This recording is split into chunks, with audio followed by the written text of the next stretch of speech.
খবর 24 সাথে আপনাকে স্বাগত। নতুন নতুন খবর জানার জন্য আমাদের চ্যানেলে চোখ রাখুন। নমস্কার, খবর 24 সাথে আপনাদের স্বাগত। ডুবে যাচ্ছে ম্যানগ্রোভ অরণ্য, সুন্দরবনের জঙ্গলে মাটিতে বেড়ে যাচ্ছে নোনা ভাব। বিশেষজ্ঞদের মতে অবস্থা যেদিকেই গড়াচ্ছে তাতে 50 বছর পর বাদাবনে জলের উচ্চতা প্রায় 1 ফুট বেড়ে যেতে পারে। আর সেটা যদি হয় তাহলে সুন্দরবনে আর খুঁজে পাওয়া যাবে না বাঘ। বৃষ্টি একটু স্বস্তি নিয়ে এসেছিল, কিন্তু আবার যে কে সেই জ্যৈষ্ঠ বর্ষণের আর তেমন সম্ভাবনা নেই বলে জানিয়ে দিয়েছেন হাওয়া অফিস।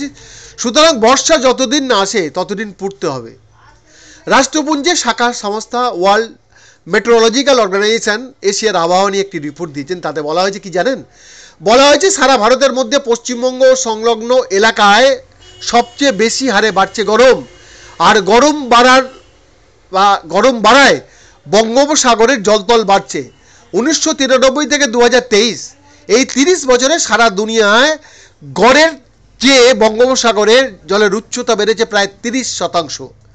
রিপোর্ট বলছে দুনিয়ার মধ্যে প্রাকৃতিক দুর্যোগের প্রবণতা, তা থেকে অর্থনৈতিক ক্ষতি, এগুলো এশিয়ার সবচেয়ে বেশি।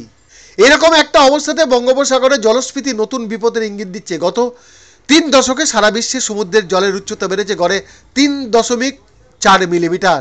সেখানে বঙ্গোপসাগরে জল বেড়েছে 4.44 মিলিমিটার। পশ্চিম প্রশান্ত মহাসাগরের পর যা কিনা সর্বোচ্চ। কেন্দ্রীয় সরকারও জানিয়েছে সারা দেশের মধ্যে সুন্দরবন উপকূলীয় সমুদ্রের জলতলের উচ্চতার বৃদ্ধির হারে প্রথম। সুন্দরবন নিয়ে যারা কাজ করেন তারা আবার বলছেন যে এই অঞ্চলে নির্দিষ্ট কিছু জায়গায় সাগরের জলের উচ্চতা প্রায় 12 মিলিমিটার বেড়ে গেছে, যার জেরে ডুবে যাচ্ছে ম্যানগ্রোভ অরণ্য। সুন্দরবনের জঙ্গলে মাটিতে বেড়ে যাচ্ছে নোনা ভাব।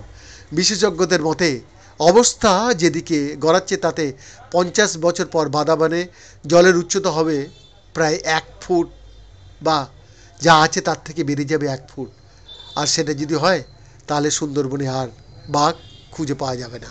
বৈদ্যনাথ দাসের রিপোর্ট, খবর 24/7।